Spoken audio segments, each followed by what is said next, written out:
दोस्तों जय सीताराम।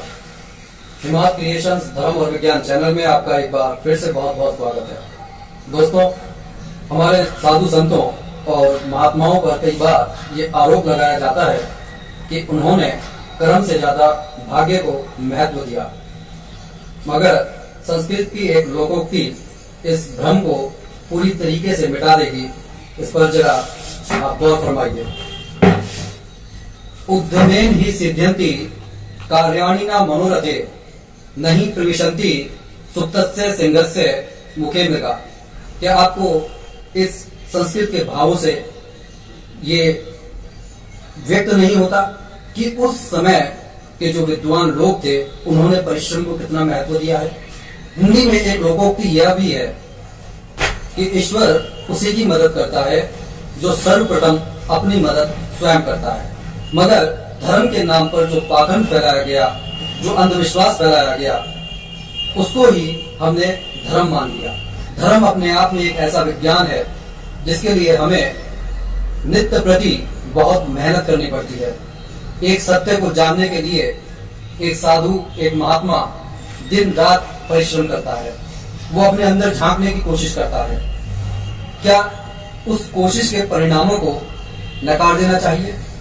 एक वैज्ञानिक जो दिन रात अपनी लैब में बंद रहता है और किसी खास विषय पर जानकारी को इकट्ठा करके उस लैब में, अपनी रसायनशाला में उन पर शोध करता रहता है, और जब तक उस शोध में पूरी तरीके से सफल नहीं हो जाता तब तक शायद दुनिया उन्हें भी सन की साइंटिस्ट के नाम से जानती है। दोस्तों, हमें ये जानना होगा, ये पहचानना होगा कि विज्ञान सिर्फ धर्म से संघर्ष करने का साधन नहीं है, और धर्म सिर्फ पाखंड और अंधविश्वास का नाम नहीं है। धर्म हमारे अंदर सोई हुई पवित्रता को जगाता है। धर्म अपने आप में वो अनुसंधान है जो हमें वर्तमान को भविष्य से जोड़ने के बारे में सिखाता है।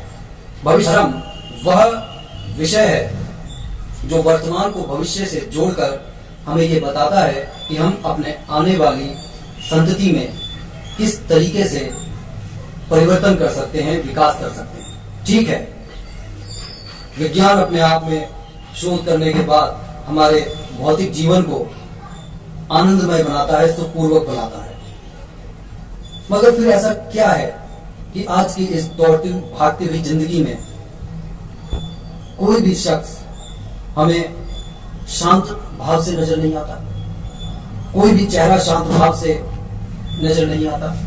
हर एक चेहरा मानो किसी विषाद से ग्रस्त है।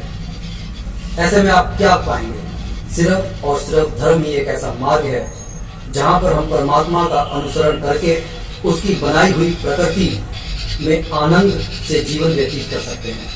मगर ये तभी संभव है जब हम अपने अंदर के ईर्ष्या और द्वेष के बीजों से मुक्त हों। जिस जमीन में आपने बबूल को बोया हो और वहां पर आप आम के पेड़ों की कामना करें तो ये संभव नहीं है। हम भौतिक जीवन में तो बहुत आगे बढ़ चुके हैं, और उसके बाद वो व्याकुलता जो हमारे मन के अंदर पूरी तरीके से मुखरित हो गई है, हम यह सोचते हैं कि यह एक रोग है। आज इन रोगों से लड़ने के लिए दवाएं इजाद कर दी गई हैं।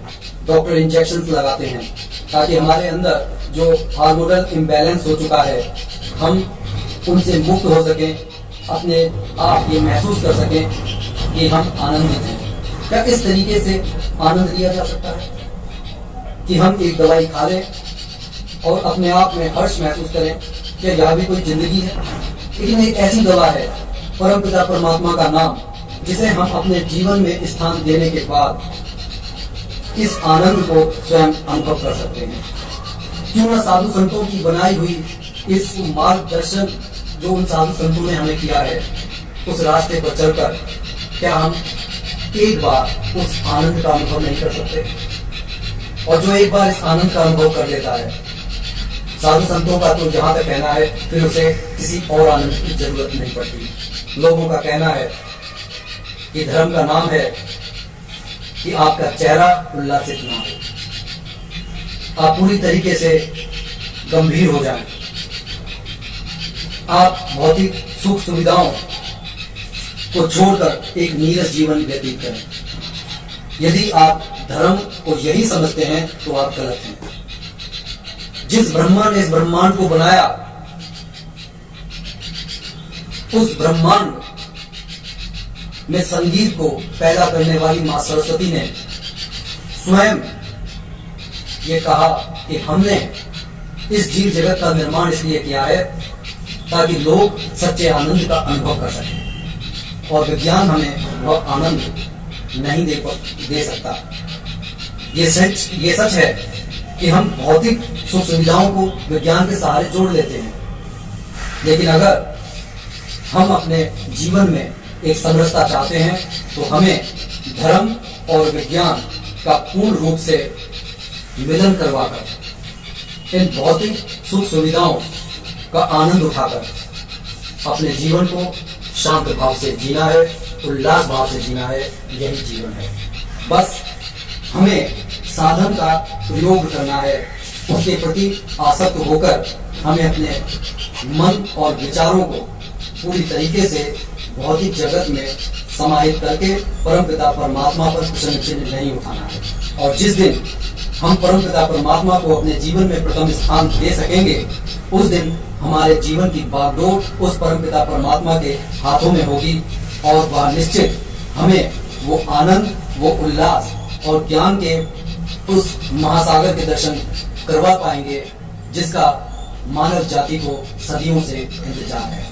और कुछ ही साधु संत इस आनंद को उठा पाते हैं क्योंकि उन्होंने समझ लिया है कि परमपिता परमात्मा के बिना और कोई सच्चाई नहीं है। दोस्तों, इसके साथ ही मैं अपनी बात को समाप्त करता हूँ, विराम देता हूँ। जय हिंद, जय भारत, वंदे मातरम।